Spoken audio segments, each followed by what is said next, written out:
Hello creative people, কেমন আছেন সবাই? আশা করি সবাই ভালো আছেন। কিছুদিন যাবৎ ড্রিবলের উপর বেশ কিছু প্রশ্ন পাচ্ছিলাম।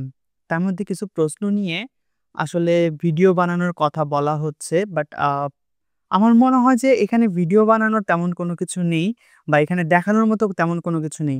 তবে কিছু প্রশ্ন থাকে যে প্রশ্নগুলো অনেকে জিজ্ঞাসা করছেন। তো সেগুলোর হয়তো উত্তর দিয়ে দিলে আপনাদের জন্য এটা যথেষ্ট হবে। তো শুরু করা যাক কি প্রশ্ন ছিল। সর্বপ্রথম যে প্রশ্নটা থাকে, যে সকল দেশে স্ট্রাইপ অ্যাভেলেবল না, সে সকল দেশে কি কোনোভাবে টাকা তোলা সম্ভব হবে? হ্যাঁ, অবশ্যই হবে। আমি আবারও বলছি, এর আগেও বলেছি, এটা কোনো পার্সোনাল স্ট্রাইপ অ্যাকাউন্ট না। অর্থাৎ আপনি এখানে অনায়াসে আপনি টাকা তুলতে পারবেন। এখানে আপনি যেমন উদাহরণস্বরূপ যদি বলা যায়, Upwork এ টাকা থাকলে Upwork আপনাকে কোন মাধ্যমে টাকা পাঠাবে ডাজন্ট ম্যাটার। আপনি কোন দেশে আছেন ডাজন্ট ম্যাটার। আপনার ব্যাংক অ্যাকাউন্টে টাকা ঢুকে যাবে। এখানে ব্যাপারটা ঠিক তাই। ড্রিবল থেকে আপনার ব্যাংক অ্যাকাউন্টে টাকা ঢুকে যাবে। তারা মাধ্যম হিসাবে স্ট্রাইপকে ব্যবহার করলো বা অন্য কোনো প্রতিষ্ঠানকে ব্যবহার করলো, তাতে আসলে আপনার কোনো কিছু যায় আসে না। তারা স্ট্রাইপকে ব্যবহার করলেও আপনার ব্যাংক অ্যাকাউন্টে টাকা ঢুকতে কোনো রকম কোনো সমস্যা হবে না। অর্থাৎ আপনার স্ট্রাইপ অ্যাভেলেবল থাকতে হবে কান্ট্রিতে, এমন কোনো বাধ্যবাধকতা এই ক্ষেত্রে নাই। ওকে? এরপর একটা প্রশ্ন যা মাঝে মধ্যে দেখা যাচ্ছে, সেটা হচ্ছে ডলার রেট কেমন দেয়? এখানে মজার ব্যাপার, স্ট্রাইপ যেহেতু ব্যাপারটাকে হ্যান্ডেল করছে, তাই স্ট্রাইপের যে স্ট্যান্ডার্ড রেট থাকে সেটাই দিবে। আমি যেটা দেখি সেটা হচ্ছে স্ট্রাইপের রেট সাধারণত পিওনিয়ারের থেকে কিছুটা বেশি হয়। তবে ওয়াইজ বা ট্রান্সফার ওয়াইজ, যেটা ওয়াইজের যে রেটটা থাকে ডলারে অতটা ওভার হয় না। তবে পিওনিয়ারের থেকে সামান্য একটু বেশি হয়।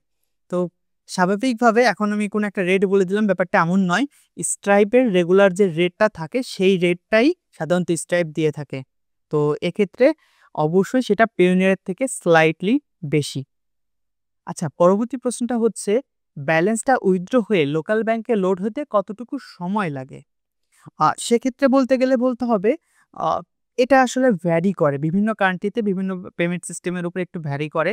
ড্রিবলের অফিসিয়াল স্টেটমেন্ট অনুসারে এটা ৩ দিন, ৩ বিজনেস ডে, ৩ দিন লাগার কথা। বাট মাঝে মধ্যে দেখা যায় যে এটা ৩ দিনে হয় না। সাধারণত ৫ দিন মতো সময় লেগে থাকে। বাংলাদেশের প্রেক্ষাপটে আপনি সোজাভাবে ধরে রাখেন ৩ থেকে ৫, ৩ to ৫ বিজনেস ডেজ। ওকে? ৩ থেকে ৫ আ আ কর্মদিবসের মধ্যে আপনার অ্যাকাউন্টে টাকা ঢুকে যাওয়ার কথা। তবে যদি আপনার অ্যাকাউন্ট ভেরিফিকেশন বা অন্য কোথাও কোনো সমস্যা থাকে, সেক্ষেত্রে কিছু ক্ষেত্রে যে সকল কান্ট্রিতে স্ট্রাইপ একটু বেশি কড়াকড়ির মধ্যে থাকে, সেক্ষেত্রে কিছু ক্ষেত্রে এটা ফেস করা লাগলেও লাগতে পারে। আর এটা হচ্ছে কিছু সময় টাকা উইথড্র করতে প্রায় ২৫ থেকে ৩০ দিন পর্যন্ত সময় লেগে যেতে পারে। তো ঘাবড়ানোর কোনো বিষয় নেই। টাকা লোড অবশ্যই হবে। তবে সামান্য একটু সময় হয়তো বেশি লাগতে পারে। তবে এটা সকলের ক্ষেত্রে হয় না। আ রিসেন্ট টাইমে যারা টাকা উইথড্র করেছে তাদের ক্ষেত্রে যেটা দেখা যাচ্ছে, ৩ থেকে ৫ দিনের মধ্যেই, অর্থাৎ ড্রিবল যে কথাটা বলে ৩ থেকে ৫ দিনের মধ্যে আপনার লোকাল ব্যাংকে টাকা উইথড্র হয়ে যাবে। সাধারণত সেটাই হয়। আরো একটা প্রশ্ন থাকে, সেটা হচ্ছে ক্লায়েন্টকে কাস্টম কোনো প্রাইস বা রেঞ্জ এমন কোনো কিছু দেওয়ার সুযোগ আছে কিনা? হ্যাঁ, ক্লায়েন্টকে কাস্টম অবশ্যই দেয়া যায়। তবে অবশ্যই সেক্ষেত্রে ক্লায়েন্ট যদি আগে আপনার কাছ থেকে কোনো সার্ভিস রিকোয়ারমেন্ট এর রিকোয়েস্ট পাঠায়, সেক্ষেত্রে আপনি এটা অবশ্যই ক্লায়েন্টকে অফার করতে পারেন।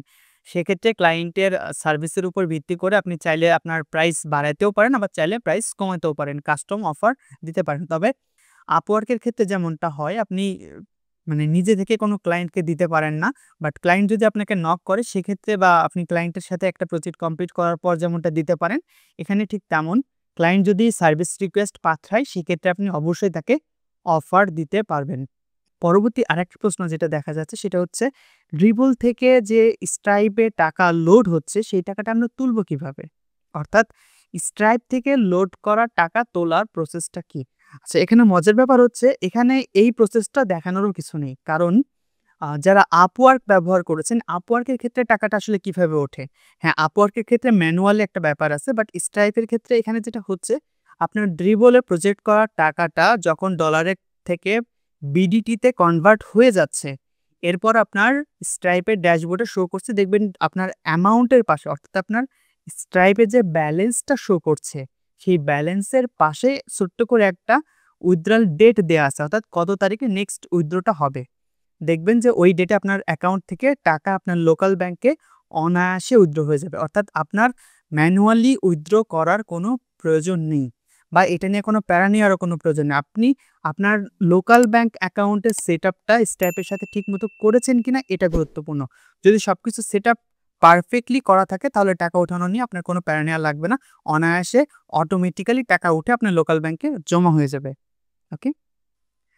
আ আশা করি আপনাদের কাছে ব্যাপারটা ক্লিয়ার হয়েছে। যেহেতু সবকিছু অটোমেটিক প্রসেসের মধ্যে হচ্ছে, তাই এখানে আলাদাভাবে ভিডিও দেওয়ার কোনো সুযোগ নেই বা আসলে প্রয়োজনীয়তাও নেই। কেননা এটা খুবই সিম্পল একটা জিনিস।